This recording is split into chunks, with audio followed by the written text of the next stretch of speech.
It is the end of 2024, and we are about to receive an official LEGO Jedi Interceptor. But I don't really like it. I think it's far too big, like all Interceptors have before been, and I have found a mock that is much better, and I've modified it a little bit to my specifications. I present to you the Jedi Interceptor created by No One Likes Cherry and also modified by Cosmox, and I've added a few modifications myself to create the perfectly sized Jedi Interceptor.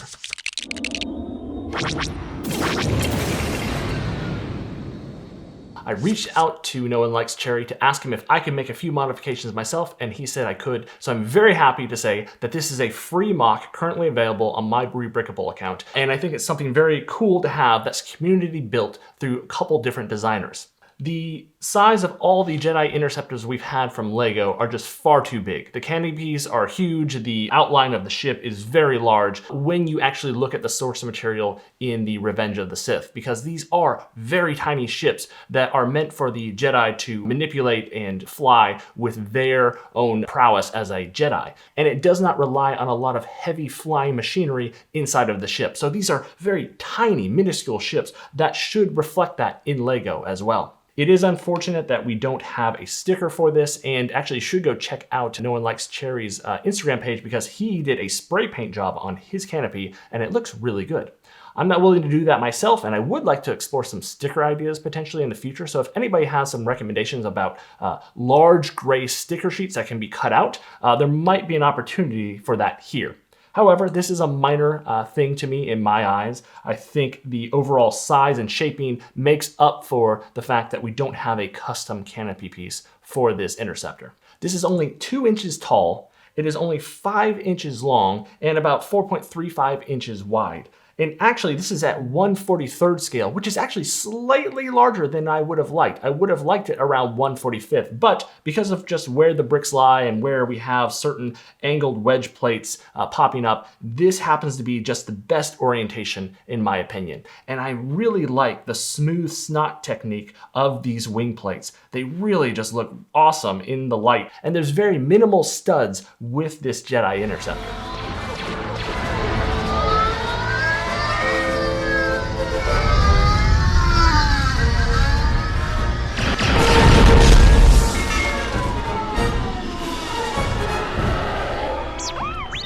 It's hard to tell where exactly Cosmox modified because I don't know that history, but I do believe he added this really great flag piece inside of the wing so that actually you can see through the wing as you should according to the source material. And he also, I believe, attached the wings in such a way to where you're clipping in with studs, but also with a bar and clip technique as well that actually is quite strong. I really like this design. It's not the strongest build. It's kind of like my TIE Interceptor where you can't grab it in certain places. It's not the most kid-friendly, but it's very swooshable. I can, manipulate this and turn it around and swoosh it, and nothing's going to happen to it, so long as I don't squeeze in the wrong places and I don't drop it.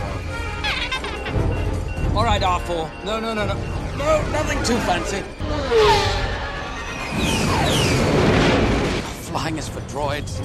And this is less playable for kids. It is easier for them to break because it is so detailed. And if my kids grab in the wrong place, they can break it. But again, it is a very swooshable set and it is very playable. And you could display this on a lot of different play sets. You just need to train your kids on where to handle it and how to play with this set. Because again, I go for display and play, and this really is fantastic.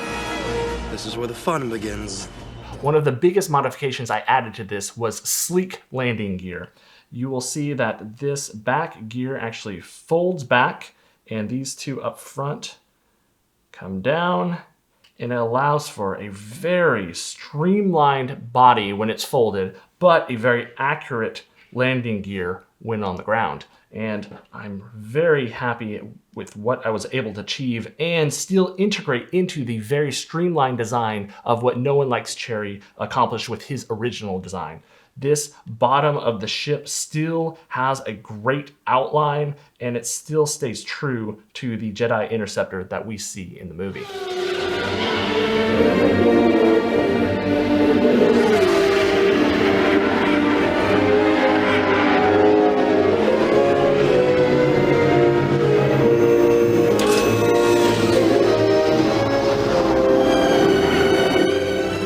This ship is only 210 pieces, and the cost to build is around $25, give or take. I got a little less for Obi-Wans and a little more for Anakin's between two sellers. So it really is a very cost-effective build, and I think the price per piece count's not bad at all. And a 210 build piece count is very minimal, and that's why I'm able to offer free instructions. One, it's not a huge, cumbersome project on myself because I do like to be incentivized by selling my plans. So if you enjoy this, hey, maybe go check out some of my others and like some of my rebrickable mocks. But also, this is a community-built mock. I didn't come up with the original idea, and I don't mean to steal anybody's thunder here. So I do want to give credit to No One Likes Cherry and Cosmox, who offered up free designs. So I do really like how this has been a community build through multiple designers, and I'm very happy to bring it to you guys and bring it into my arsenal of ships because I think it really fits in very well. This falls in line perfectly with my shrinking scale, which you should go check out my scale video and where I explain the tangential curve that shrinks with larger ships. But this is right down at the bottom of the curve, and I think it works very well. And what LEGO has produced and has ever produced with Jedi Interceptors just doesn't work well for me whatsoever. Another reason why I wanted to build this Jedi Interceptor now is because we are also receiving an ARC 170 in early 2025. And this ARC 170 is much more sized down, and I was crunching the numbers just a little bit, and it seems to be around 1/45th scale in length. There's a lot of things that need to be updated and modified to make it correct, and I think the wings need to be a little bit longer, but overall I am pretty excited about the ARC 170 coming out because it allows for a lot of modification possibilities and correcting something from LEGO, but using the pieces that come in that original set. And that ARC 170 really is going to size really well. Whether you modify that ARC 170 or not, it's going to size much better with this Jedi Interceptor. And if you're trying to create that scene or display these two ships next to each other, this is going to look so much better next to that ARC 170 because any other Jedi Interceptor from LEGO is going to be way too large in comparison to that ARC 170.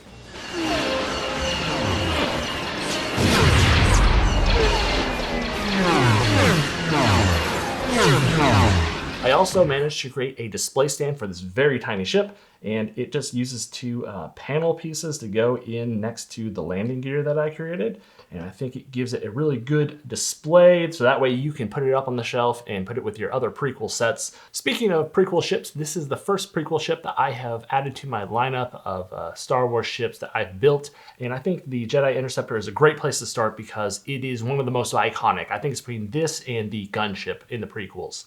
I do have more love for the original trilogy because I think those ships are just so much more iconic. They span the entire trilogy. I like the Interceptor a lot, but like it doesn't have the same amount of character as the ships from the original trilogies.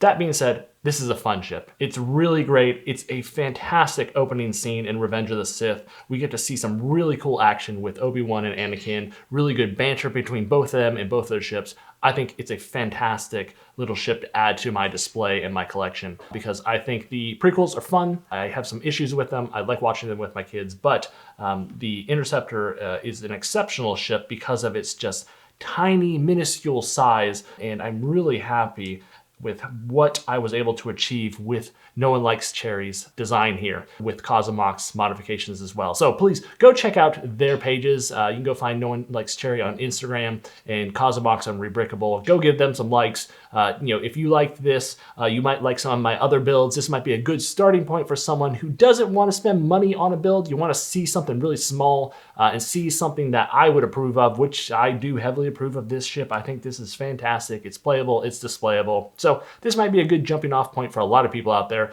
So if you like this, go check out some others, give some likes, give some credit to those who have helped design this over the past few years.